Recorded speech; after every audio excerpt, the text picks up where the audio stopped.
How do you make innovation and change actually happen?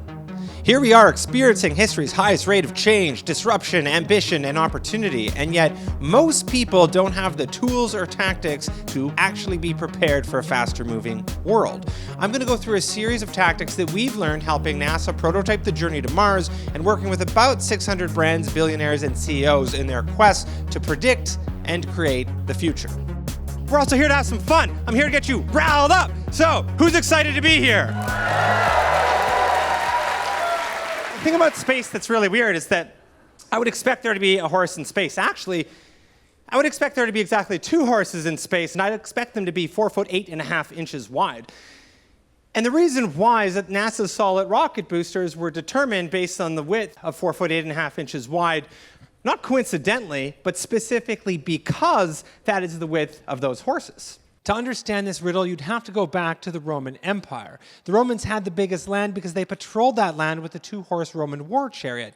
The war chariot tore up the land, and if you were a farmer driving along your little wagon, you might break a wagon wheel, and if you were clever, you might measure the width of those ruts to realize they are 4 foot 8.5 inches wide, because that is the width of the Roman war chariot, 4 foot 8.5 inches wide.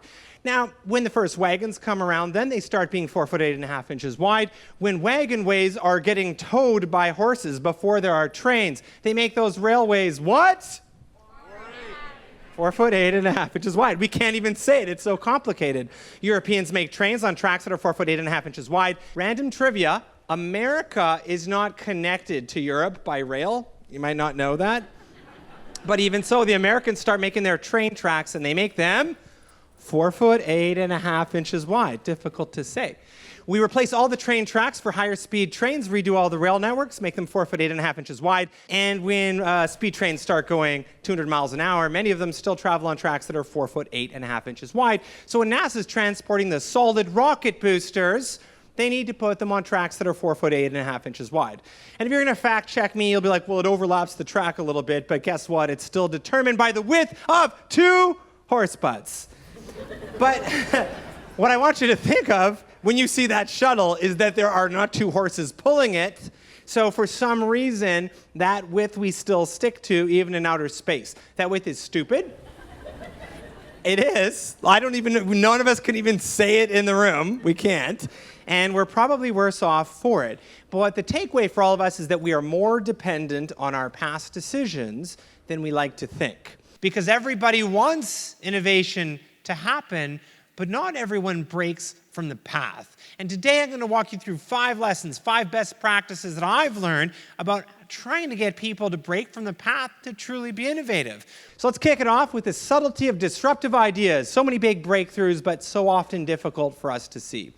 Back in the days of the Romans, they had that giant empire, sure. But when the Orban Cannon Company came and said, hey, we want to make cannons that are 10 times bigger than you've ever had, they thought about it. They're at the Roman party. They're like, we're okay. So they reject them. And the Ottomans say, we'll do this cannon. And then they point that gigantic cannon that can lob a 1-ton cannonball a mile at the Roman walls of Constantinople for 53 days and 53 nights. That collapses the walls, the Roman Empire falls, and we enter the Dark Ages. Even the Roman Empire can fall. Thomas Edison goes to England. He's excited. It's going to be great. You guys will have light. But the Britons, they don't have light because they rejected him. But what I find really cool, if you really research, you can find the rejected idea. I went one step further to find the rejection and the insult. Because back then, they didn't just reject him. They reject him and insult him. So for Thomas Edison, they told him, your idea is unworthy of the attention of practical men. Maybe if they had the ladies, they would have seen the light. Am I right, ladies? There we go. That's a good balanced crowd. Then later on, Alexander Graham Bell, pretty excited. He got that phone. He goes to Western Union, and he tries to sell them the phone patent for $100,000, but they reject him and insult him, right. They tell him, that's idiotic. Why would any person want to use this ungainly and unsightly device? Walt Disney, rejected by the Kansas City Star. They told him he lacked imagination and had no good ideas. Walt Disney. Okay. So this guy named Ferruccio. Ferruccio is like top tractor mechanic of his day. He can take an army tractor or something that was an army device from World War II, remake it, and make you an awesome tractor. Pretty soon he starts making his own tractors. He's reasonably successful, and he likes machines, so he buys himself a Ferrari. He is so excited about the Ferrari, he goes to the Ferrari Racing Club. He goes to the Ferrari Fan Club. He goes to meet Enzo, and one day when he's talking to Enzo, he goes, hey, by the way, I'm a tractor mechanic, and I actually know how to make your clutch better because it doesn't stick. And Enzo rejects him and insults him. He tells him, you may be able to drive a tractor, but you can't even handle a Ferrari properly. You stick to making tractors, and I'll make the cars. And that made Ferruccio a little bit upset. I only left one part of the story out, which is that his last name's Lamborghini. And to this day, he still does make tractors, but some of them look like this. Kodak invented digital photography. Forget that guy. Xerox invented the personal computer. Boring. Smith Corona invented the laptop word processor, grammar checker, spell checker, so much more. HP was pitched by their employee, Steve Wozniak, 3 times. Please let me make a computer. Go back to your desk. Atari could have owned Apple. 33% stake for $50,000. That would have paid off okay. EDS could have owned Microsoft, Excite could have owned Google, MySpace could have owned Facebook, Yahoo could have owned Facebook, Britannica could have been Encarta, Encarta could have been Wikipedia, Blockbuster could have owned Netflix, but they didn't. 3 chances to buy it for $50 million. But then we wouldn't have my favorite Twitter account. You should follow it. It's called The Last Blockbuster, and it's pretty good. If you plan on coming in today, just tweet me, and I'll run over and open the store. Sometimes we get excited when cars pull into our lot, but then it turns out to be they're just divorced parents passing along their children. A lot of people don't know this, but we own a large portion of Netflix. Just kidding, our electricity just got turned off. Everyone in this room could have had Amazon stock and made millions from it. 150,000% return where you could purchase it any time, tends to do that. But we didn't. How do you view that phenomenon that Amazon today is worth more than Sears? Investors are focused on the future. Amazon has growth potential that Sears doesn't. A couple of geeks who sketched out some software that could destroy Sears Roebuck. That's the beauty of technology. Opportunity, it actually almost always starts off subtle and awkward, just like Jeff Bezos. 1998, I sell books. 2017.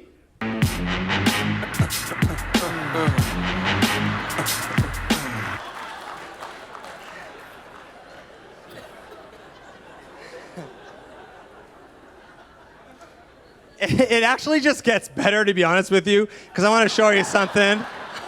It's like, I'm Jeff Bezos. I'm Jeff Bezos. And yeah, I still wear a name tag, because I'm Jeff Bezos.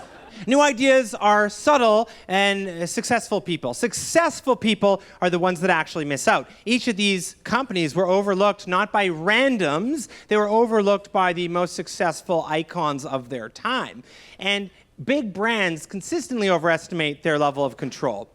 97% of Fortune 500 CEOs, 97% have innovation listed as one of their top priorities. At Trend Hunter now, we have had the chance to assess tens of thousands of innovators, and what we've learned along the way is that everybody has what it takes to innovate. You all have, and the people in your brands all have the core capabilities, the 6 capabilities required to make innovation happen. But what happens is through the course of our life, through the course of our work, there's structure, rules, regulations, processes. As well, we want to optimize with brand standards, methods. We want to be normal in our life, but we're busy with phone calls, meetings. Our personal life adds on top of that. There's neuropsychological traps that impact us and all the constraints of day-to-day life.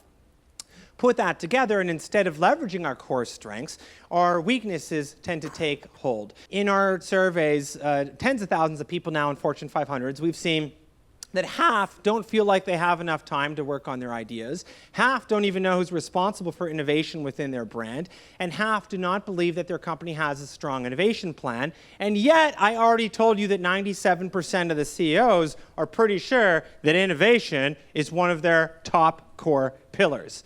That's impossible. And if I was to tell you your reason for being here, your reason in your company is my purpose, Trend Hunter's purpose, it's to fix this. I like to word it like this. Little participation on this. How many people here would consider themselves a worse than average driver? Put your hand up. Oh, that's way more surprising than I thought. Okay, I'm going to ask that's surprising. I'm going to ask the opposite of that question, and if you don't answer, we know which category you're actually in. How many people would consider themselves a better than average driver? Right? Statistically impossible, but that's actually how we target in Facebook. Can we target only good drivers for this event, please? That's impossible, but people overestimate their level of control. Everyone that drives faster than me is a lunatic, and everyone that drives slower than me is a moron. Everyone wants innovation to happen, but what are you doing to spark disruptive thinking? Tactics and methods include assume you are incorrect, be more open to new ideas, reward and encourage dissent, case study emerging trends, and embrace diversity. And that wraps up our first lesson, bringing us to the next one on neurological shortcuts. The first time that J.K. Rowling picked up a pen, the first time Oprah picked up a microphone, and the first time Serena picked up a racket, they had to actually think about it. It didn't come naturally. And the same thing happened with you anytime you did something brand new. In your brain, what was happening is as you made new connections, you started forming myelin, which is going to be the only word we talk about in our neuropsych lesson. Myelin is a way to pave your neural pathway so you can do things better and faster. And here's how it works. The first time you're driving a car, you're kind of figuring out what's happening, and you're driving around, and it's like this. I'm actually just kidding, though, because that was a dog. Check it out. That's just a dog. It's just a dog. Now, it's more like this. The first time you're figuring it out, you're proud of yourself for getting on the highway, that first lane change, but it's difficult and you're working through it. But a year or two in, it's like orange mocha chocolate frappuccino. So you figure something out, you make a neural connection and action potential. And once you do that a couple more times, your brain starts to realize you're going to do this, and it paves that pathway with myelin, which is white matter. It makes up 40% of your brain. And as you do something more and more often, you're able to then be better and faster because you have a paved circuit way. Once you put your 10,000 hours in, you have so much caked up myelin that yes, you can do whatever it is you do quickly, but anything different as a catch now seems super awkward. After years, your top pathways can actually be 100 times quicker, which means me doing it my way is 100 times easier to me to think of than trying it your way. So quick proof. Can I get everyone to stand up for a second? Stand up for a second. I'll make you do this a lot, by the way, but I want you to turn to the person beside you, and I want you to give them an epic high five. Epic high five. Nice big high five. Okay. Now the next step is I want everyone in this room to quickly fold your arms. Fold your arms. Okay, now high five the person on the other side. Okay, figure that out. We're good. Now here's your challenge. Very quickly cross your arms the opposite way. Very quickly. You're fumbling. I don't think you did it yet. You're still working. No, you definitely didn't do it. That feels awkward. You can sit back down and reassure your neighbor. I wasn't meaning to embarrass you all. But only 3% of people could figure that out quickly, but for the rest of you, your muscle pathways, your motor muscle also has a memory that is in your brain from myelin. Myelin makes things for you better, faster, easier, smoother, and more consistent, but it also makes us stubborn, repetitive, resistant, and dismissive. Everyone wants innovation to happen, but what are you doing to develop creativity on your team? Tactics and methods include bring teams together, proactively solicit ideas, fund creative hobbies, track trends in other markets, and run ongoing workshops with your team. This wraps up our section on neurological wiring and brings us to our next lesson, which is about the traps of success. Make some noise if you know how to type. Right. But you're using a QWERTY keyboard, and that was designed from the days of the typewriter, which was super for the days of the typewriter. There's a Dvorak keyboard, which was designed much later, and if you put a little effort into it a couple months later, you will type 20% faster. So who's ready to switch to the other keyboard? Right? We actually have 2 or 3 people who probably use it. That's about the proportion out there. All right, next exercise. Can you all pull your phone out, please? And then I need you to unlock it because we're going to do a little exercise. And then just tell me when you're unlocked, yeah? Okay, just hand it to the person behind you. No, I'm just kidding. Your answer was the best. It was like, no, and you're all in. You're like, let's do it. Have fun. You got something on your phone.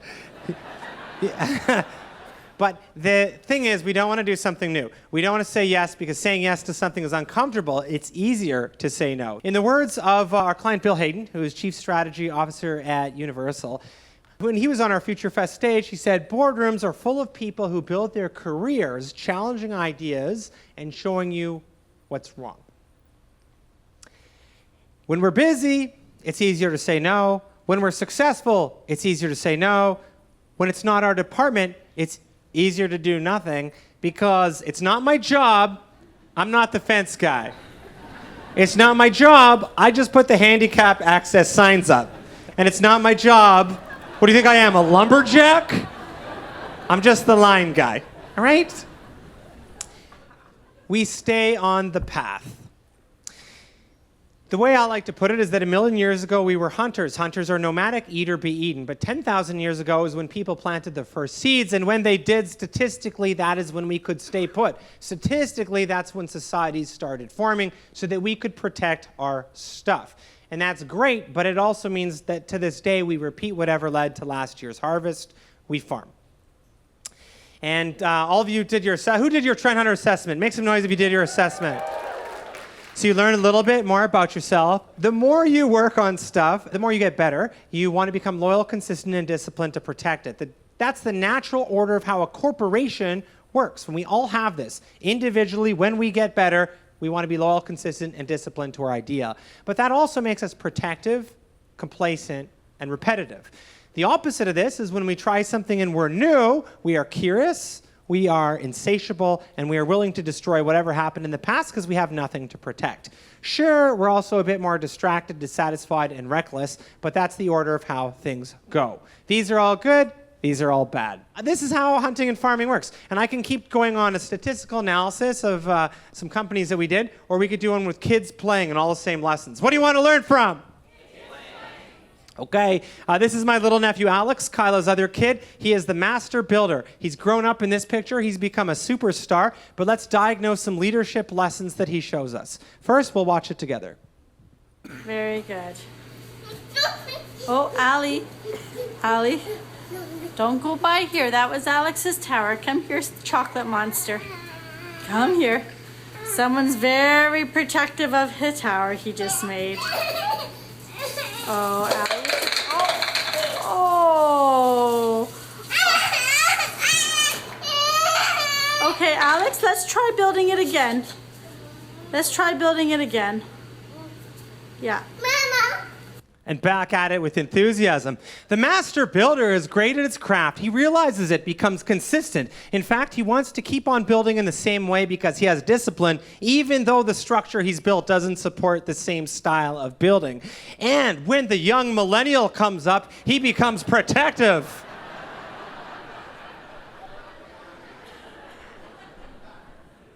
And knowing Allie, I promise you that she is curious, she is insatiable, and I guarantee you she is willing to destroy that castle. But when the little guy is down on his luck and has to start again in the recession of pyramid building, he gets back at it with enthusiasm, knows how to do it, and comes up with a new structure that will be wider, better, faster, and lead to a better tower. Give it up for my little nephew and Lessons from Kids. Now, you've done your individual assessment. Just quick, housekeeping note. What's really cool is there's a link there for free to invite the rest of your company. You'll get your overview score, but it's also a lot different because it will show you more depth. This is an example client, and you can see, 500 people went through it, and you can see at this company, they become frustrated when people move too quickly. They think that being too ambitious leads to failure. When someone suggests a new idea, they like to outline all of the risks, and if a regulations seem senseless, they adhere to the rule. All of you will find this when you put your own company through it, but more specifically, you'll see which 4 or 5 things jump out, and then instead of just going to be innovative, you can be much more laser focused with your culture. Everyone wants innovation to happen, but what are you doing to counteract the traps of your own success? Tactics and methods include be curious, be insatiable, be willing to destroy, ask outsiders for opinions, and simulate starting from scratch. It's always funny to me because people get excited when they hear a certain brand name or a client that will have it like NASA or Victoria's Secret, and we'll put them up on the website right away. But realistically, there's another half of clients that are a little bit more like the Plastic Injection Molding Society of America. And it doesn't make the website because I didn't want to brag. But what I find interesting after working in so many different industries is that after when you're having the beer in the bar with them, everyone from every industry is a lot more similar than you think. And as you collide with different leaders here from all sorts of companies, you're going to realize everyone here, because you're in innovation and creativity, you're a lot more similar than you think regardless of the industry that you're in. And what actually happened is that the person in the cool job at plastic injection molding, picked a major, got a first job, got a promotion, the money started coming in, went to school, decided to come back, stayed a little bit longer, met a guy or girl, stayed in the city, and then pretty soon they're 8 years, 10 years in, and they're making decent cash in plastic injection molding and would make such a sacrifice to switch, they don't want to switch. So your life is the result of a smaller number of decisions than you think. You have certain ways that you can change that. Optionality is the idea that certain choices open up additional options for you in the future, in your life, your career, your kids' life, and for your team. So you can either make decisions that are profitable or not profitable, or you can think a little bit deeper and change your decision-making framework to think about things that are high optionality versus low optionality. The easiest example that you're sitting in right now is that the first few times, especially that we did Future Festival, it didn't make any money because we pour everything back into the event. And if you looked at the numbers, you'd say, don't do Future Festival anymore because it's not profitable. But actually, we get to interact with you, learn from you, befriend you. You tell us the things that you need a little help on, and that allows us to shape our future with you. So that's an example of something you would do for high optionality, not for profitability. So I'm going to get a little more tactical here because the number one question that we get is people saying some version of, hey, how do I get people to do this stuff in my office? How do I get them to be more innovative? Or what are the steps that I got to do? So I sent out a survey, and I actually got overwhelmed with so much wonderful response. I was so excited. So more than 100 of you did my interview that I sent on Friday where you were trying to pack your bags. I love it. And I was humbled by so many great ideas, but I'll just go through some of the ones that popped out that were neat. So at NASA, Debbie Amato, who's going to be on our stage tomorrow, she actually believes her primary goal is to provide the opportunity for collisions. An example of how she does that is they regularly have poster sessions. You must have your 4-foot by 4-foot poster peer reviewed, so you can't put anything randomly up, but then you come together and you collide with other people in the company while learning what they've been doing. Our client from Staples, Brian, will give you a written permission slip to fail, which means I know you're doing the higher risk project, you're allowed to fail, it won't impact your bonus. Our client Mick at Adidas will host a project funeral to celebrate the idea that didn't work. So you don't keep wiggling it into the next project, but also to celebrate the effort that you put in. Malcolm, who's up next on our stage, we interviewed him and he said he will watch the opposite news company of his political belief in order to see if he can get himself to be proven wrong. Richard Branson, by the way, I got to interview him a couple times, and that was the best photo because that's where they say, sir, no selfies with Mr. Branson. And then they take your phone. And then they go, don't worry, we captured it from another angle. And the other angle is just me still doing that, getting in trouble. So anyway, he said to increase optionality, the most important factor is to increase passion. You get more passion, and people will give you more ideas. And Steve Wozniak says, be bold, be brave, and deliberately try to think differently. Try to think beyond others. Rosanne Williams is our client from Starbucks, and she recently got promoted, new promotion, not bad, CEO of America for Starbucks. But in Canada is where she was doing her training ground, and one of the favorite things she did is figured out how to get them wine and beer in the stores. And that impacts my actual personal life, so can we give a round of applause for Rosanne? Everyone wants innovation to happen. But what are you doing to develop optionality? escape your routine, give permission, fuel audacity, force collisions, ignite passion, push limits, and be different. All this brings us to our final section, which is all about discomfort and putting yourself in that position to actually make that decision that leads you to a breakthrough. This guy named Tony, he was pretty similar to a lot of you. He wanted to do something creative. Eventually, he ended up getting a job at Philips. He became Chief Technology Officer of one of their groups and then got promoted to be VP Strategy and Ventures, which is a title very similar to a lot of the titles in this room. While he was there, he got an idea for a gadget. He was excited about it. He presented it. They tried it a little bit, scoped it, but figured, no, it wasn't right for them. He was passionate about this idea, though, so he quit. He quit, and then he tried making his idea anyways in his own startup. But it cost millions of dollars to make a prototype, so after 2 years, he couldn't get someone to fund his development of a prototype, and he had to consider abandoning the idea. So he went to a buddy of his that was a CEO, called up the buddy and said, could I even just work for you? I'm folding the company, but can I work for you and you fund my idea? Would you be interested?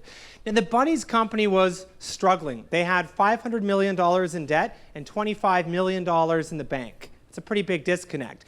So he told Tony, I'll give you a 2-week contract. If it works, it'll be a month contract, a 2-month contract, a 6-month, but we get all your intellectual property while you're doing it because we have to. We don't have the money to fund this. So Tony does it, turns into a 6-month contract. They make a prototype they spend millions of dollars on. They're so excited. He's got to send it to the boss, but he doesn't want to mail it because it's a multi-million-dollar prototype of his life's work. So he gets on an airplane to deliver it personally to him, gets off the plane and realizes it slipped out of his pocket. So now it's like, no, United Airlines, I have a different level of emergency right now.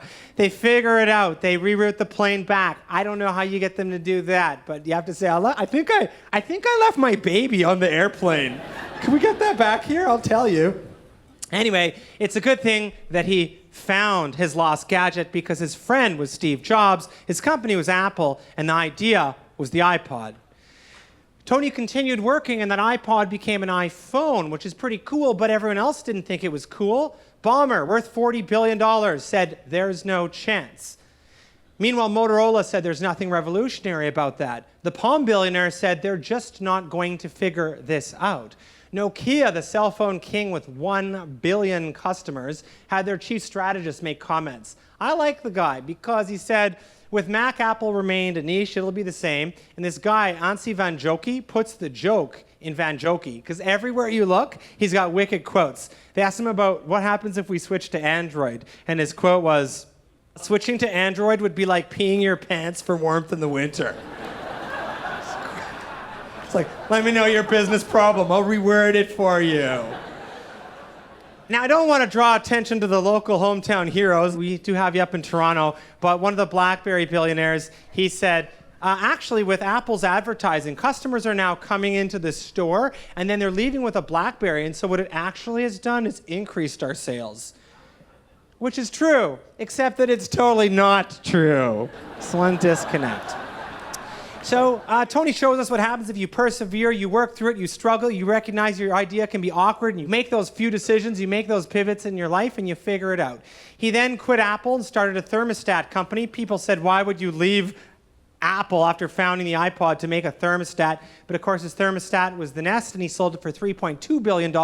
And today he runs what is considered one of, if not the largest venture capital incubator out of France to inspire the next generation of entrepreneurs. Pretty cool story. And it wraps up our lessons of path dependency because we talked about the subtlety of disruption, neurological wiring, the ease of an action, optionality, and breakthrough. To word these different, your next big idea is so much closer than you think. But we make a number of very critical choices in our life, very important ones that send us on different paths. So be asking yourself if you're making the right choices, going on the right path. And as you push, recognize you almost can't go wrong. We're experiencing history's highest rate of change, and there's opportunity everywhere. The only thing that will hold you back is your own neurological wiring and success, because 10,000 years of evolution as farming teaches us to optimize what we have instead of realizing that a little hunt, a little effort can take us well beyond where so many smart teams have overlooked. So to wrap up the lessons in a very final way, I'll reword everything to make them just a little bit more optimistic. To say, you're capable of more than you think. Be open to new ideas. Train your brain. break free from the path, push harder, act sooner, never give up, and be revolutionary. Thank you very much.